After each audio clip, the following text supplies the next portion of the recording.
Delivery bathroom లో అయిపోయింది. నేను ఎంబీబీఎస్ అయింది house surgeon, I think I was in house surgeon అనుకుంటా. సో లేబర్ కాకినాడలో చేసేదాన్ని కదా, లేబర్ రూమ్ ఎప్పుడు బిజీగా ఉంటది, బట్ చాలా బిజీగా ఉంటది. You have no time to breathe. ఇంకా కంటిన్యూస్ గా లేబర్స్ చేస్తా ఉంటాము. అట్లా చేస్తా ఉన్నప్పుడు ఒక డెలివరీ బాత్రూమ్ లో అయిపోయింది. బాత్రూమ్ లో అయిపోయింది.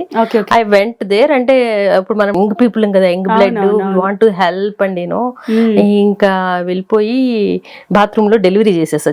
గ్లవ్ కూడా వేసుకోకుండా బేర్ హ్యాండ్స్ తో చేసేసా. బికాజ్ లైక్ యూనో బేబీ బయటకు వచ్చేస్తుంది.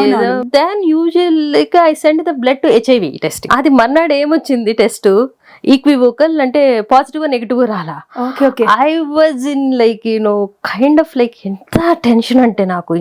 బేర్ హ్యాండ్స్, అసలు గ్లౌస్ లేదు. I was in the patient like you know blood తో ఇంచుమించుగా 2 hours 1 hour 2 hours కాదు, at least like 40 minutes I was like you know touching.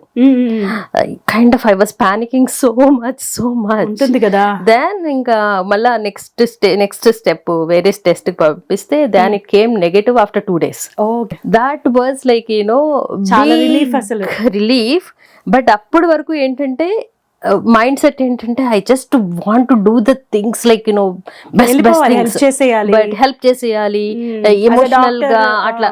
ఇంక వేరే ఉండదు. There is a protocol, you have to follow for everything. You can like ను put every emotion like ను bathroom లో delivery అయితేనే you have to do your things. అవునవునవునవును. అప్పుడు అట్లుండేదాన్ని. So అంటే ఆ స్టేజ్ ఇంక ఏదైనా కానీ వెళ్ళిపోవడం, ఎమోషనల్ గా కనెక్ట్ అయిపోవడం.